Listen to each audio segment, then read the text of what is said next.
This video has been sponsored by Dragon Ball Fever. More about it later down the video. In the last part, Uloborid is accepted into the Z Fighters and is starting to learn how to live normally for the first time. Goku and Raditz teach each other what they learned separately and are generally training together. After 7 years, Uloborid coincidentally goes to the same high school as Gohan and they start living together. In this part, we discuss the Buu saga and its events. So let's continue. In the apartment, Gohan and Ulo are having a blast. So much room to breathe and mess around, everything's within reach but spacious, and they're generally pretty chill with each other. They go to school in the mornings, and after school they eat and train together. Gohan is really strong and displays a lot of his power to Ulo. Ulo loves training with him and spending time with him. The two begin liking each other because of that. Despite being half human, Gohan still has the Saiyan dating tendencies.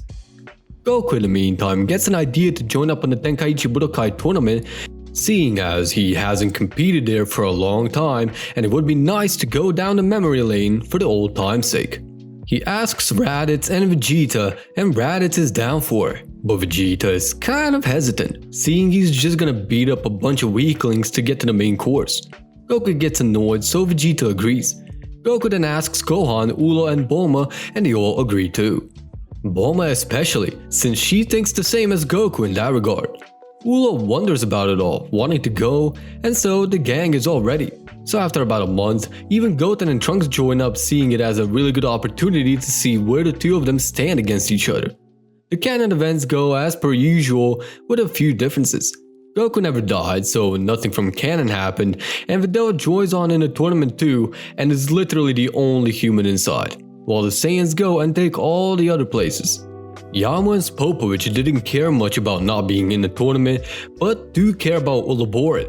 An unknown guy goes up against Ulo, while Ulo looks at this lavender-skinned small guy. She can't move, being stopped by something, while the unknown smiles. Ulo figures it must be him playing some tricks, so she powers up to Super Saiyan 2 and stands in place.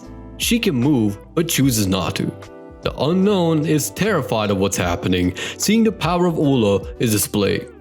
Videl sees that Ulo has a similar hairstyle to the Golden Fighter that Gohan played part of a while back. The unknown then speaks to Ulo through her mind, telling her that not to be scared or afraid and that he only did it because the two that are right next to the ring will jump her and steal the key from her. How it all makes sense later on. Ulo doesn't trust him, and when Popovich and Yama jump her ass, Ulo disappears and kicks them both out, then rushes at Shin, kicking him out of bounds too, then towering over him to question him. The two fly away, and Kibito, who revealed himself to the rest of the Z Fighters, tells them that they need to follow but at a distance, while Shin gets Uloborid to his senses. They fly away and Ulo sees it, asking Shin what's going on. Shin communicates through her mind and tells everything about Majin Buu, how they were supposed to steal her energy to release Buu, a terrifying monster capable of destruction and terror. Ulo sees that the gang went along as well, so he decides to trust them for now and plays along. So with that, the two also depart, leaving the arena empty. On the way there, Shin goes to catch up to Kibito to explain everything to the entire gang. Who Majin Buu is, what he's done, what to try stopping him, who is in command, and who is releasing him. All that info is revealed, and Ulo now understands a bit more. From here, the events go pretty similar to canon except for a few tweaks. Piccolo and Krillin aren't the ones to be turned into statues, but Vegeta, Raditz, and Gohan. Goku, Bulma, and Ulo go down into Bobidi's ship and face the three Babidi sent. Poi is easily taken care of by Ulo, Goku takes care of Yakan much like in canon, and Bulma takes on the Bora, actually killing him in this case. Babidi then goes for the last ditch effort, possession. He knows that Goku and Bulma cannot be easily controlled, but knows about Ulo and what she's gone through, knowing she's not very mentally stable due to the life she's had. So Ulo widens her eyes and starts writhing in pain as her mind is being invaded and torn apart by Babidi. Shin tries his best and so does Ulo, but the thoughts of the past win over, and Ulo is now Majin Ulo, smiling menacingly and looking at Bulma, signaling her to get out. Bulma is scared of Ulo, not knowing exactly what's happening, but goes regardless. Oh, Stop. You wanted to skip the sponsorship, didn't you? But man, Thought you was slick, huh? don't let him skip the sponsorship. Oh, I ain't letting him. I was paid good money for it. You can sit through it. Dragon Ball Fever is a fan comic done by Norlight. It's about a girl that has been saved from Red Ribbon Army by Goku Black. Now please support the artist and check out the link in the description below. And now, you can continue watching. The two get out while Goku wonders along with Shin on what to do all alone, and so he decides to see who is behind all this. So he goes even deeper by blasting a hole through the floor of the ship. Ulo and Bulma have a standoff, with Ulo smiling and Bulma scared as to what will happen. Babidi then commands Ulo to go all out and fight Bulma, but he doesn't care for a reason though. Ulo must obey, otherwise she gets pain if not. Ulo begins the fight, having PTSD from the Red Ribbon days and the shocks resorting to being controlled yet again. Ulo goes full power over Super Saiyan 2 right away from the get-go and punches Bulma. That gets Bulma to get sent into a mountain, while Bulma asks what the meaning of this is. Babidi can't let Bulma catch wind of it, so he tells Ulo to lie her way out. In the meantime, Goku and Shin descend to the very bottom level of the ship and find Babidi just standing there. Babidi says that if they try anything, Buu will come out regardless of what they do. Shin is on the fuck around and find out char and decides to blast Babidi out. Goku screams, asking Shin if he even listens to his own advice of not going for it, but Shin didn't think clearly at the moment. And so with that, Buu got released. Buu looked around and saw the two. Shin and Goku began the battle with Buu then and there. Back to the girls, Ulo is afraid to disobey the new controls, so she fights Bulma at her fullest. Bulma is still laying down, but powers up into her own Super Saiyan 2 and goes head to head with Ulo. However, Ulo has a much bigger potential and learning curve, so she wipes the floor with her. Ulo isn't trying to kill her though just yet, since she doesn't want to kill her. But she's scared of Babidi and his control, so she has to do something, trying to prolong it as much as possible. Bulma sees that she cannot do much and only hopes to do something with Super Saiyan 3, so she powers up to Super Saiyan 3.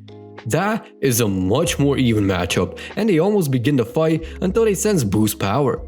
Ulo doesn't want to stop though and tells her she's sorry, but Babidi tells her what to do. Bulma takes a strong punch but doesn't budge. She tells Ulo if she's realized that Babidi is killed, that he's dead. Ulo is scared to try and goes for yet another punch, but before that even happens, Buu's power skyrockets exponentially and both girls notice it very much so. Buu has absorbed both the Kai and Goku, since Shin never bothered to tell the Z gang on the whole turning into chocolate thing. Buu is now stronger than both of them combined and can't do much about it. Ulo asks to go give her a senzu bean so she can fight with Bulma. Bulma is convinced enough and goes to grab the senzu bean, but Ulo knocks her out. Ulo tells Bulma that she needs to make things right, grabbing that senzu for herself and eating before going to Buu. Uloborid gets to Buu, fully healed up and powered up. She sees she has no chance on her own, but gives it a shot with something she's been experimenting with that Bulma taught her, which is Power Surge. She powers up, but Buu isn't convinced she'll do anything until her body begins to glow and sparkles form. Ulo decides to sacrifice her own body and life to save the earth, fighting for others and making everything worthwhile. Vegeta rushes from near, seeing what Ulo is up to, but Ulo already made up her mind. She tells Vegeta to take everyone and get out of here and says her farewells. Vegeta screams for Ulo to stop what she's doing, but Ulo looks at Vegeta with a smile before going back to a serious and turning back to Buu and powering up a surge higher than what Bulma ever did. The intensity was so great that it caused an explosion which engulfed Majin Buu in a process and turned Uloborid into nothing but ash. Uloborid dies to protect everyone, but it's not over yet. Buu is still alive and well, reforming himself back from smoke and seeing that Uloborid is gone. He can now do as he pleases without anyone doing anything to him.